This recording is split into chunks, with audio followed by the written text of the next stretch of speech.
What's up, Glow Up Tribe? It's your girl Coco Flowers, and I think I got a word for somebody today. Y'all, Holy Spirit has been working, okay? Like, first of all, thank God for waking us up this morning and starting us on our way. But I've been getting so many words, and I honestly cannot record them fast enough. But I got a word that I want to share today. And so, like some of my past videos, I've talked about how be ready for what you ask God for, right?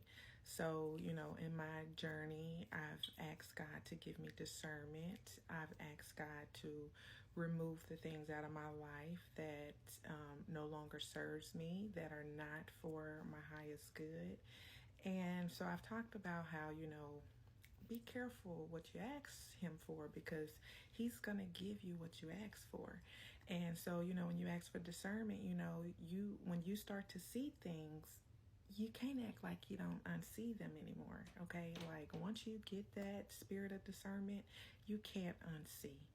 And once you ask God to remove things from your life that no longer serve you, when he starts snatching them babies up out, don't be trying to hold tight, like he's like, you asked me and I'm giving you what you asked for.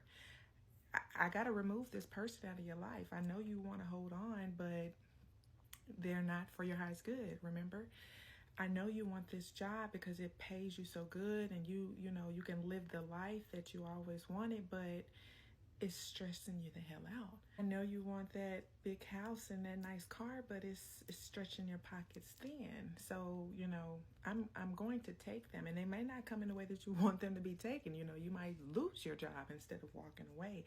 But you asked. He didn't tell you how he was going to give it to you, but you did ask and he gave it to you. So today I want to talk about how when God,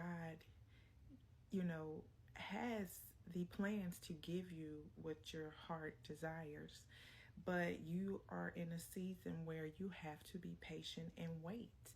And so the enemy wants to come in and be like, see, I knew God didn't hear you. See, that what you asked for ain't never coming.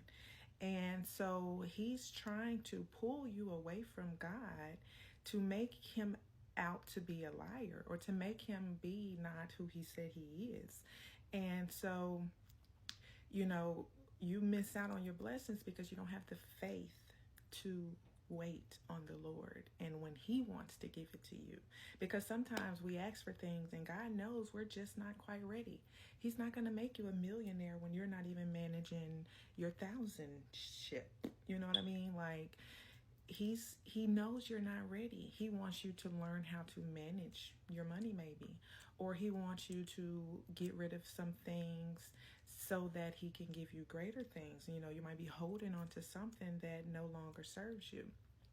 And then there's times where God will give you what you ask for, and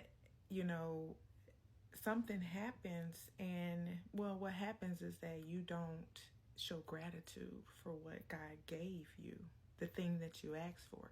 You don't appreciate what he has blessed you with, and you take it for granted. And that I believe, my opinion is that that's a personal test from God. Will you do right by the thing that he has blessed you with? Now, what happens is, when you don't show appreciation for the thing that you asked for and the thing that God has delivered on, what happens is the enemy comes in and he be like, okay, you got what you got, so you can go back to doing what you was doing. You could go back to your old ways. You could go back to not, talking to God until you need something else. Then you'll pop back up on God and be like, God, look, my business is not doing so well. Can you help a sister out? Can you help a brother out? And then here you come asking God for something more, and God's gonna be like, you didn't even appreciate what I just gave you. And so the enemy is like, I got him. Okay, it's my turn now. Tag me in. And so you live your life in the way that you was living before, you was was praying to God for this thing. And so you self-sabotage, you self-destruct, and you allow the enemy to come in and still kill and destroy what God has planned for you. You end up blocking your future blessings because you let your flesh get in the way of, the things that you were so graciously blessed with. And so, hold on, I got a couple of notes right here. I just want to make sure I stay on track. Y'all know how I do. But anyway, okay, so this is a test of a lot of ours, and this was my test because I asked God for something. I asked him to elevate me. I asked him to bless me. I saw my future, and I